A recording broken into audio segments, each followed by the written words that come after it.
Again, we have got the option of obviously applying a transparency to our box to make it see-through. Again, we've also got gradient transparencies where I can change the kind of transparency and overall look of that object as well. Other options we've got, so we've covered colour, swatches, transparency. Line is simply just about changing the thickness of line and so on and so forth. So if I had my line object here, this area here is very similar to what appears at the top for an option. So if I was to draw my line, I can then choose again thickness of that line, how I want it to start, how I want it to end, how I want to look in the middle and the kind of style of that line. And again, I can always go back into the colour tab and begin choosing the line option and changing the colour of that line as well. Again, we've also got the option of right clicking and choosing to arrange and send to back, bring to front if we want to reorganise this object. So whereas currently that arrow's in the foreground, I'm going to send it to then become the background of that object. I've also got the option for adding in titles. So rather than using a standard text box, we can then begin to add in artistic titles. So this time I'm going to click, hold and drag, and then again, same as last time, type in some font, or text, sorry.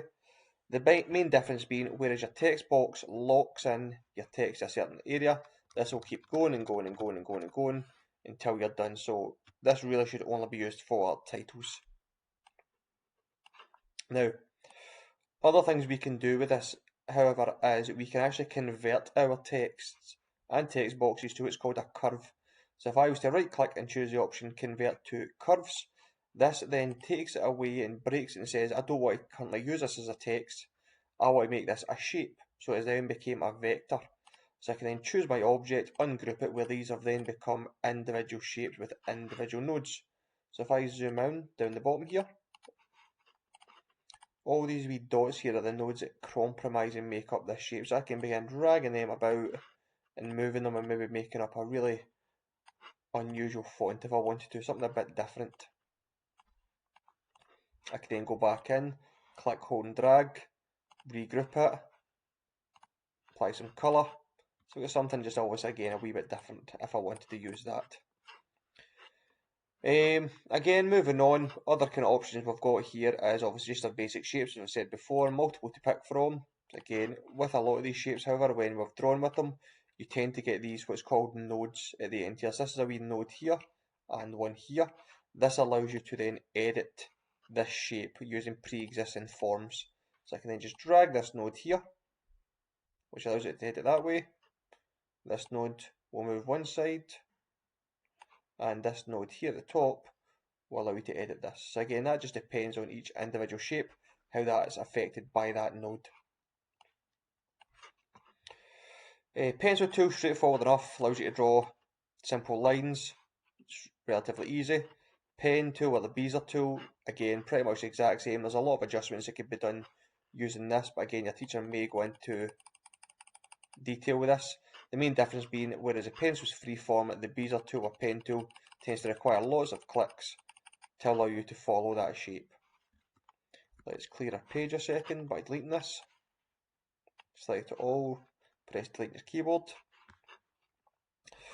Other few options we have here is, again, maybe just insert a shape. So let's put a star in, let's get some colour in there. We have also got, again, something that's called a square crop tool, which if this was an image, it would allow me to crop that image or crop any object, which I go to the nodes, click, hold and drag, and I can begin to crop that object to my desired shape in a square style.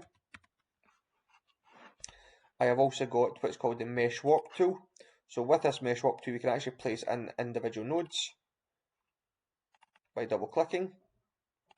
You can then grab these nodes and rearrange it and begin to ultimately warp your shape. You've also, again, several options such as your transparency option. Transparency, again, very similar to the gradient, allows you to apply a gradient transparency to your object. Depending on what you've obviously done with that design will dictate how it looks. Let's remove transparency from that shape that was applied from earlier.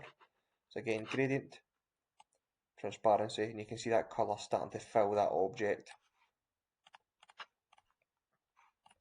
Again, a few other things will be our drop shadow tool, very useful in obviously trying to show depth.